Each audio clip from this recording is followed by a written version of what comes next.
Hello, everyone, job seekers alike. Let's talk today. I want to talk about the one thing that is absolutely going to kill your chances of getting hired. And it happens all the time. It happened today.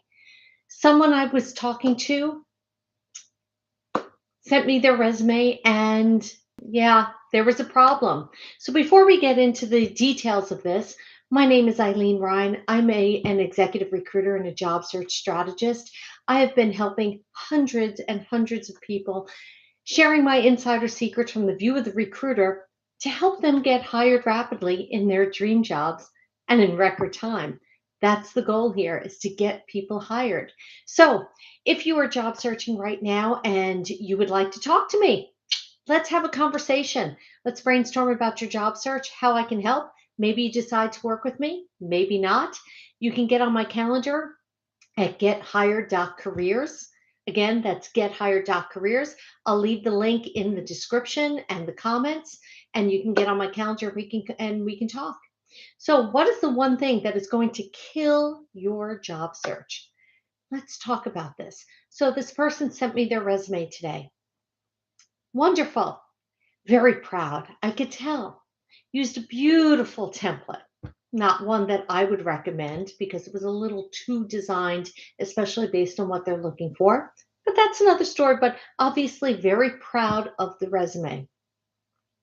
Now, you have to remember that your resume acts as a writing sample to the company and to the recruiter. It acts as a sample of the type of work, the caliber of work that you're going to provide to that recruit to that company. And the first word that I read was enthusiastic. Well, first of all, I don't like to use those type of words. They're subjective. Everyone's enthusiastic. Everyone has a different definition of it. But the first word was spelled wrong. Well, is that inspiring confidence in this person? No. Okay, typos happen, we move on. And then I go through the resume and there are multiple typos. Letters missing. It's not even typos as in that the words were spelled wrong. There were letters that were missing in words. And I've got to tell you, for someone who is applying for a detail oriented job, there is not a chance as a recruiter that I would refer that person for a job. It's not happening. That goes into the circular file. Now, I have this little gift. And the gift is that as soon as I see a resume, my eye goes immediately to the typo. Immediately. My father, who's a recruiter for 40 years, he's been doing this a very long time.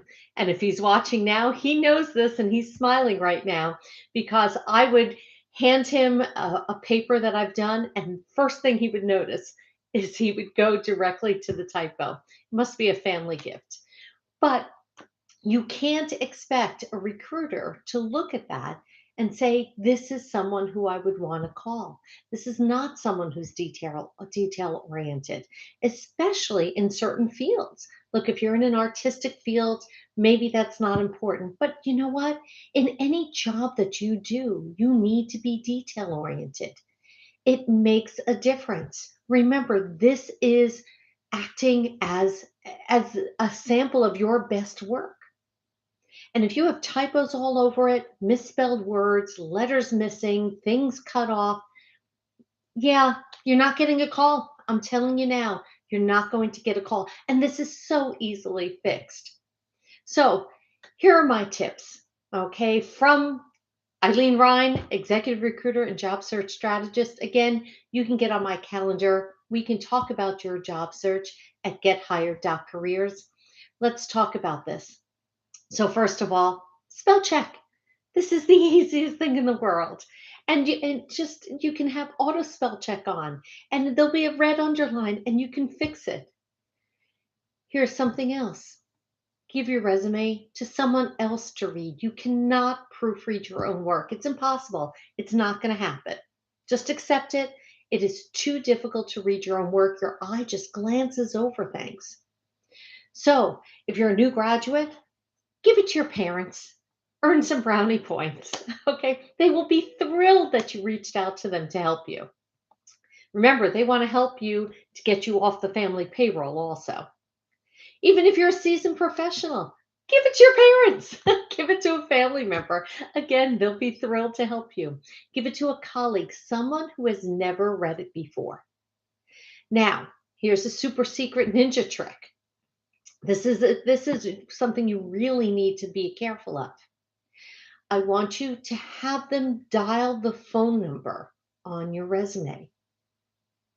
Why? Because no one proofreads the phone number on a resume. And that's so important because you want the recruiters to call you. And I did have a client once who transposed two numbers and then submitted their resume. Luckily, the company wanted to talk to them and emailed them. And if you are watching this, you know who you are. This is a true story. So I want you to take that resume, hand it to someone else, and have them dial not the number that's already in their phone, but I want them to dial your number as they're reading it on the resume.